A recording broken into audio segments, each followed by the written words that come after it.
Hi guys, it's Hari Jayachandran here. Welcome to my channel Interior Group. And thanks for your responses on my last video, which was about the disadvantages of being an interior designer.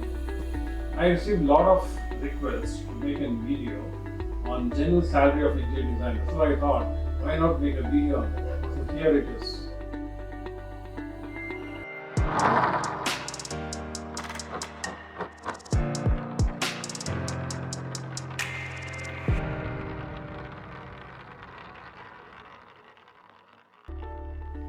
Today I want to talk about a topic that is on a lot of people's mind, but something that actually doesn't get talked about enough, and that is about being paid for your interior design job.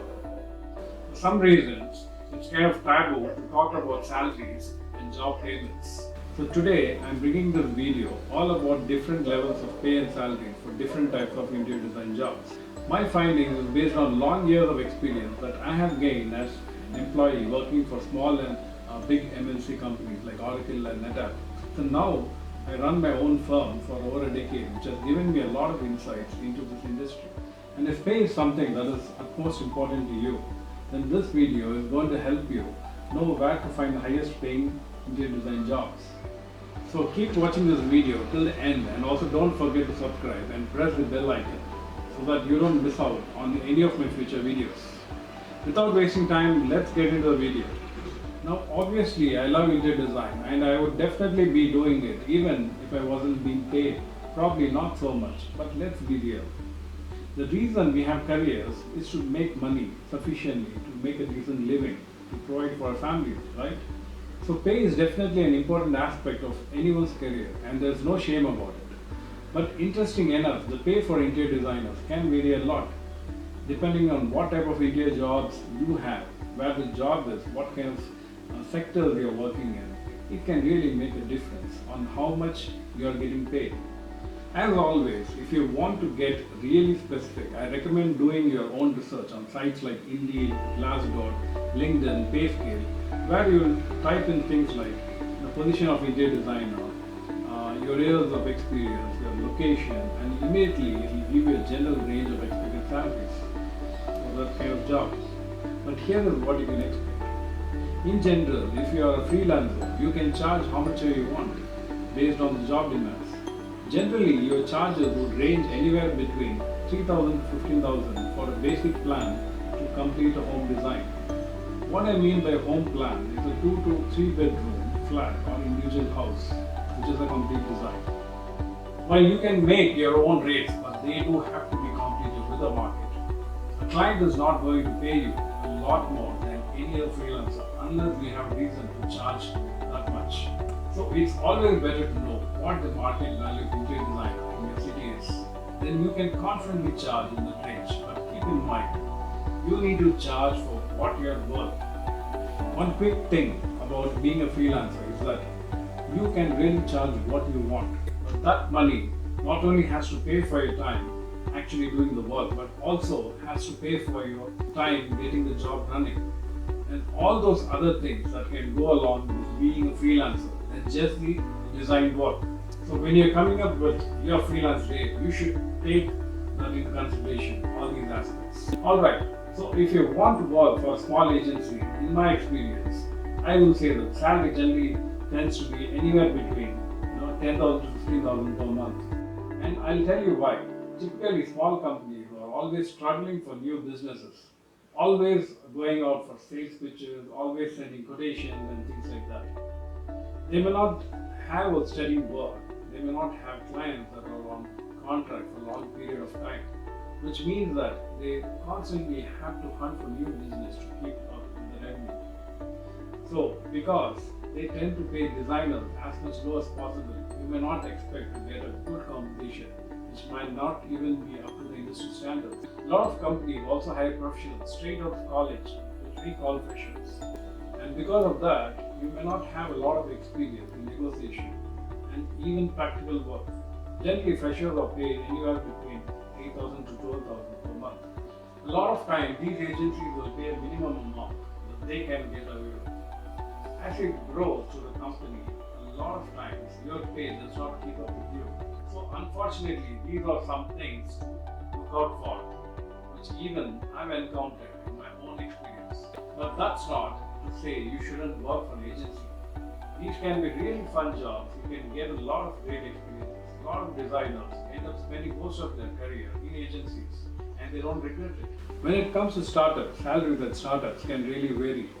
A lot of startups don't have a lot of extra money floating around. Might be they haven't got invested. They are really tight with money. And so they really don't have enough to pay their employees, even if they're worth it. So how they make up for that instead is by giving you an incentive option, which means that if the company completes a project at the end of a successful completion, you could get a percentage of the project value as incentive.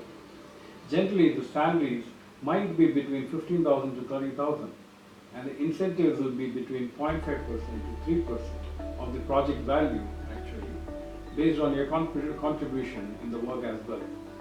A lot of startups don't make it past a couple of years. It might be very hard for a startup to become profitable. And so, if you decide to go to work for a startup, maybe you take a lower salary, but you have this incentive that might work as a good financial compensation for efforts you're putting. Some of them pay really good salaries and some of them really scrapping by, and they are trying to convince you the incentives and low pay. Alright, now I want to talk to you about working for an in-house design job, a non-sector related company.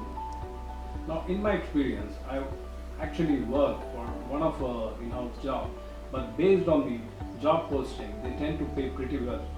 These are generally big IT companies.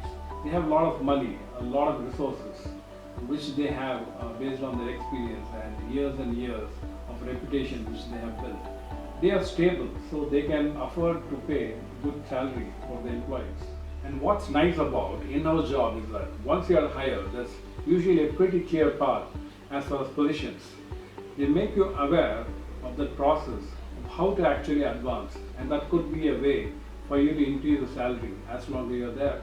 Now, because in-house jobs tend to be a little more structured and rigid, there may not be as much room in the salary negotiation phase because they have things like salary scales. And the salary scale is basically fixed for a particular role. There are certain years of experience requirement and a clear job description for the role. Your salary can only go from a low point to a high point, no less or no more, which is good and bad as well.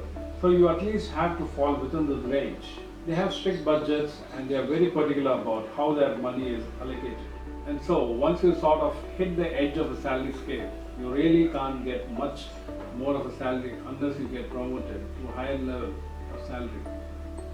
Generally the salary in such jobs vary somewhere between 30,000 and even up to a lakh, based on the years of experience and how big the company is and how their operation was spread. But in general, I find that an in-house job might pay you really well. And finally, another factor in all is location. So where you live and the market in that location can really have a big impact on how much you are going to get paid. So for example, if you live in a really big city, then it's really great. You'll probably be paid more than someone who works in a really small town in the middle of nothing. Makes sense, right? If you're in a good market for the interior business, maybe you are only one of a handful of designers in a mid-sized city. That can work really well for you. Because you will be more in demand, you can charge a little bit more. You can make more money than someone in a similar sized city. It kind of just comes down to simple economics of supply and demand. But location can really make a difference. And again, I would do research. If you are thinking, I want to make as much money as I can, there are still places out there where you can live decently and you can make a good amount of money. You just have to find it. If you want to live in somewhere like Bangalore or Mumbai, where the market is amazing for designers, you're going to get paid very well.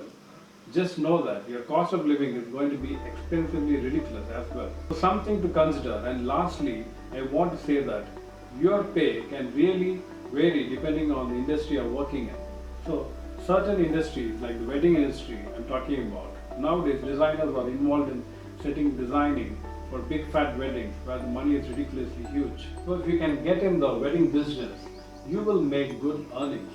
And if you work for something that's kind of not valued as much or not as prestigious of the interior design industry, then you'll probably make less. That's all I have for this video as far as what you can expect to be paid in different types of interior design roles. These are general things that I have told. These are not hard and fast rules for everyone. Definitely do your own research if you are really curious about specific numbers, because it can really vary again depending on all these factors which I have told you. But I hope this helps you gauge what you can expect in terms of salary for interior designers. Again, there is no shame in wanting to be paid. Well, I want you to be paid well. I want you to ask for what you are worth. I wish you are paid what you are worth. So look for the place that values you and you are compensated for the expertise that you bring to that company. So I hope you get paid well in 2020. And if you find this topic really interesting and you have more questions about it, please leave a comment below. And if you have watched this video till this point, then please like this video. And if you have had a different or similar experience, I would love to see your comments below. Let's keep this discussion going. And always, thank you so much for watching, and I'll see you in the next video. Bye.